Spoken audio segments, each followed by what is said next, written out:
सभी को नमस्कार। तो जैसा कि हम जान रहे हैं कि यूपीएससी 2025 का एग्ज़ाम जल्द ही होने वाला है, जिसका एक भाग हिंदी भी है। तो आज मैं हिंदी के 2 अध्याय रस और अलंकार का अपने नोट्स से 15 मिनट के अंदर पढ़ाऊंगा, जिससे कि यूपीएससी 2025 में इस 2 चैप्टर से जितने भी क्वेश्चन आने के चांस है वो कवर हो जाएंगे। तो चलिए शुरू करते हैं। रस और अलंकार, मात्र 15 मिनट में पूरा रस पूरा अलंकार। चलिए शुरू करते हैं।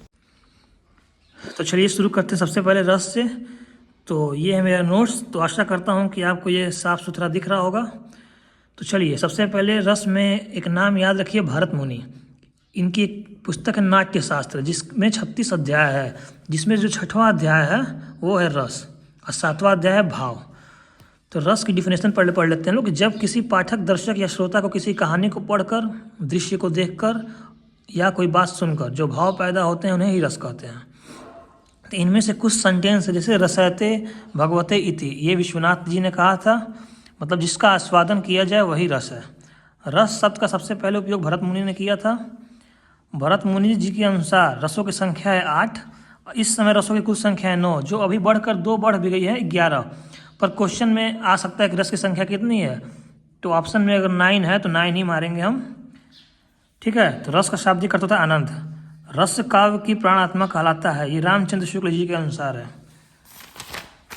इसके बाद पढ़ते हैं हम श्रृंगार रस को रसराज रसपति कहा जाता है, ये भोजराज जी ने कहा था। तो अब जो मेन टॉपिक शुरू होता है, जहाँ से क्वेश्चन बनते हैं, रस के अंग, रस के प्रकार। तो रस के अंग है 4: स्थायी भाव, अनुभाव, विभाव और संचारी भाव। स्थायी भाव की संख्या है 9।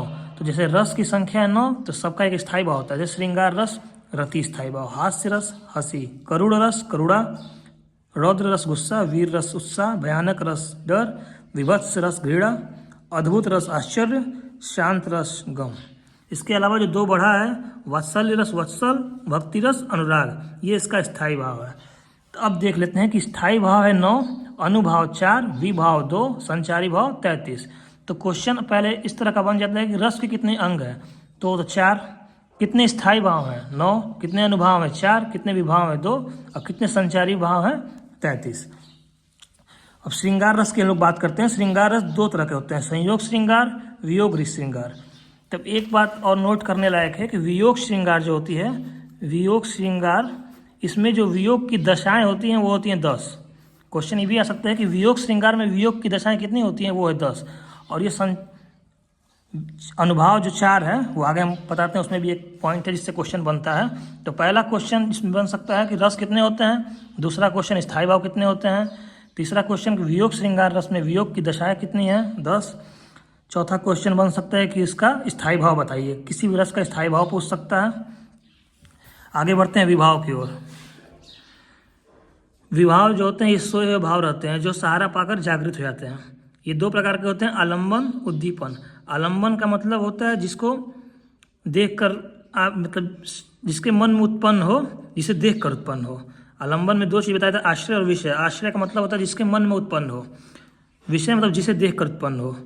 उद्दीपन होता है जो भाव को तीव्र करने वाले साधन होते हैं, जैसे कि सुनसान जगह, अंधेरी रात एटसेट्रा। ये हो गए विभाव, आलम्बन और उद्दीपन। उसके बाद आता है अनुभव। वे भाव जो शारीरिक क्रियाओं द्वारा जानबूझ के उत्पन्न किए जाते हैं। तो अनुभव, जैसा कि हमने अभी बताया था कि अनुभव 4 होते हैं, जिसमें 4 प्रकार है, इस प्रकार हैं: सात्विक, कायिक, वाचिक और आहार्य। सात्विक का मतलब जो स्वयं उत्पन्न होने वाली प्रक्रिया है। तो ये क्वेश्चन बन सकता है कि सात्विक अनुभव जो होते हैं वो कितने प्रकार के होते हैं। तो सात्विक अनुभव जो होते हैं वो 8 प्रकार के होते हैं। सात्विक अनुभव 8 प्रकार के होते हैं, जिसमें 9वां अभी जोड़ा गया है, जिह्वा। लेकिन क्वेश्चन अगर आया कि सात्विक अनुभव कितने प्रकार के होते हैं, तो ऑप्शन के हिसाब से हम टिक करेंगे। तो सात्विक अनुभव होते हैं 8 प्रकार के। कायिक अनुभव जिसको जानबूझ के शरीर के द्वारा किया जाता है, जैसे थप्पड़ दिखाना, तेज तेज पल के झपकाना।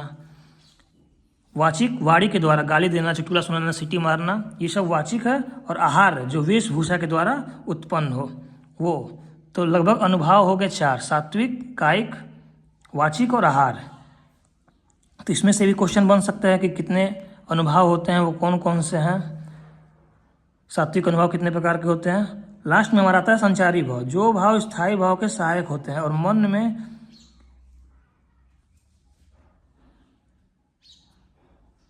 होने वाले संचरण से पैदा होते हैं।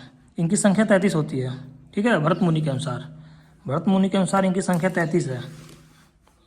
तो संचारी भाव क्या होते हैं? जो भाव स्थायी भाव के सहायक होते हैं और मन में होने वाले संचरण से पैदा होते हैं, ठीक है। तो रस में ज़्यादा कुछ नहीं है, इतना ही है जो ज़रूरी है जिससे क्वेश्चन बन सकते हैं। हाँ, सेंटेंस टाइप आ सकता है कि आपको सेंटेंस पूछ दे कि ये सेंटेंस कौन सा है। जैसे मैं एक एग्जांपल लेता हूँ कि मैं सत्य कहता हूँ सखे, सुकुमार मत जानो मुझे, यमराज से भी युद्ध में प्रस्तुत सदा जानो मुझे। इसमें आपको क्या लग रहा है? इसका उत्साह है कि शौर्य है? क्या बता रहा है? तो इसमें उसका उत्साह बता रहा है, शौर्य बता रहा है, तो ये वीर रस हो जाएगा। ऐसे ही श्रृंगार रस में संयोग श्रृंगार होता है और वियोग श्रृंगार होता है, जैसे कि हमने अभी बताया। तो दो सेंटेंस मतलब सेंटेंस पूछ के ऑप्शन श्रृंगार रस के भाग में से भी दे सकता है कि संयोग श्रृंगार है कि वियोग। संयोग का होता है कि जब नायक नायिका के मिलन की स्थिति की व्याख्या की जाती है तो संयोग श्रृंगार होता है, और जहाँ नायक नायिका के विरह वियोग वेदना की मनोदशा की व्याख्या हो वहाँ वियोग श्रृंगार रस होता है, ठीक है। तो श्रृंगार रस, हास्य रस जहाँ हास्य उत्पन्न हो, करुण रस जहाँ करुणा उत्पन्न हो, रौद्र रस जहाँ गुस्सा, वीर रस उत्साह, भयानक रस डर, विभत्स रस घृणा, अद्भुत आश्चर्य, शांत रस गम, और भक्ति रस अनुराग, वात्सल्य रस वत्सल। तो ये है हमारा नोट्स। मैंने इस नोट्स में वैसे एग्जाम्पल तो नहीं लिखा है। तो स्थायी भाव, जब आप कोई भी सेंटेंस पढ़ेंगे तो उससे आपको अनुभव होगा कि उसमें क्या स्थायी भाव आ रहा है। करुणा आ रहा है, हंसी आ रहा है, शोक आ रहा है, डर आ रहा है, उत्साह आ रहा है, वात्सल्य आ रहा है, भक्ति आ रहा है, क्या आ रहा है, उस हिसाब से उसका रस यहाँ लिखा हुआ है, ठीक है। तो चलिए अब हम अलंकार की ओर पढ़ते हैं।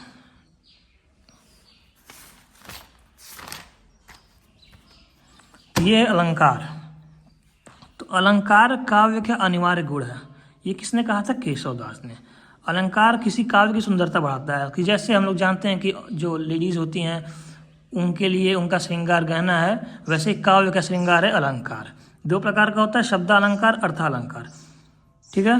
अलंकार के कुल भेद हैं 3, शब्दा, अर्थ और उभय अलंकार। तो शब्दालंकार के अंदर आता है 5 भेद, अनुप्रास अलंकार, यमक, श्लेष, वक्रोक्ति, विवक्षा। अब पढ़ते हैं हम अनुप्रास अलंकार। तो अनुप्रास अलंकार तो सभी लोग जानते हैं कि जिसमें वर्णों का आवृत्ति अनेक बार हो तो उसे अनुप्रास अलंकार कहते हैं। जैसे तरणी, तनुजा, तट, तमाल, तरुवर, बहुछाय। इसमें त वर्ण की आवृत्ति बार बार हो रही है, इसलिए इसे अनुप्रास अलंकार कहेंगे। अब इसके 5 भेद भी हैं। 2 तरह से इनके भेद हम विभाजित करते हैं, पहला वर्णानुसार, दूसरा शब्दानुसार। तो इसके 5 भेद हैं इस प्रकार है: छेकानुप्रास, श्रुत्यानुप्रास, वृत्त्यानुप्रास, अंत्यानुप्रास और लाटानुप्रास। तो देखिए आप, तो पहले इस शब्द अनुप्रास को देखते हैं कि लाटा अनुप्रास शब्दानुसार लाटा अनुप्रास है। तो लाटा अनुप्रास का डिफिनेशन होता है कि जहाँ पर पंक्ति रिपीट होती है उसे रोको, जाने मत दो, उसे रोको मत, जाने दो। तो 2 पंक्ति रिपीट हुई तो इसे लाता अनुप्रास कहते हैं, लाटा अनुप्रास। फिर आता है अंत्यानुप्रास। अंत्यानुप्रास में अंत में तुकबंदी होती है, जैसे पवन तनय संकट हरण मंगल मूर्ति रूप, राम लखन सीता सहित हृदय बसौ सुर भूप। रूप और भूप लास्ट में तुक मिला, तो इसलिए अंत्यानुप्रास। इसके अलावा जो बच गया 3 अनुप्रास, वो है छेकानुप्रास, श्रुत्यानुप्रास और वृत्त्यानुप्रास। तो छेकानुप्रास में एक वर्ड 2 बार आया। श्रुत्यानुप्रास जहाँ ऐसे वर्ड आए जिनके उच्चारण स्थान एक ही हो तो श्रुत्यानुप्रास। और वृत्त्यानुप्रास की पहचान जो अनुप्रास अलंकार के सभी उदाहरण वृत्त्यानुप्रास में आते हैं, यदि शब्द रिपीट हो और रिपीट शब्द का अर्थ एक ही हो वहाँ वृत्त्यानुप्रास अनुप्रास होता है। जैसे गरम गरम, तो गरम गरम 2 शब्द हैं और दोनों का अर्थ सेम है तो भी वहाँ वृत्त्यानुप्रास होगा। इसके बाद हम चलते हैं यमक अलंकार पे। तो यमक अलंकार की जैसा कि हम जानते हैं कि एक वर्ड जो है वो 2 बार आएगा और दोनों का अर्थ अलग अलग होगा। काली घटा का घमंड घटा। तो यहाँ एक घटा का मतलब क्या है? बादल। दूसरे घटा का मतलब है कम करना। फिर तीसरा बात है श्लेष अलंकार, जहाँ शब्द एक हो और उसके अर्थ एक से ज़्यादा। जैसे मंगन को देख देती पट बार बार है। वस्त्र, पट का मतलब होता है वस्त्र, पट का मतलब होता है दरवाजा, ठीक है। तो श्लेष अलंकार का अर्थ क्या है? जहाँ शब्द एक हो और उसके अर्थ एक से ज़्यादा। उसके बाद आते हैं विवक्षा अलंकार पर। विवक्षा अलंकार होता है जब अत्यंत आदर के साथ में शब्दों की पुनरावृत्ति हो तो इसे विवक्षा अलंकार कहते हैं। फिर विकृति अलंकार, जब वक्ता की बात श्रोता उल्टा समझे। मतलब कि आप कहे कुछ और, श्रोता समझे कुछ और। जैसे एग्जाम्पल में देखते हैं, कौन तुम, मैं घनश्याम, तो बरसों कित जाए।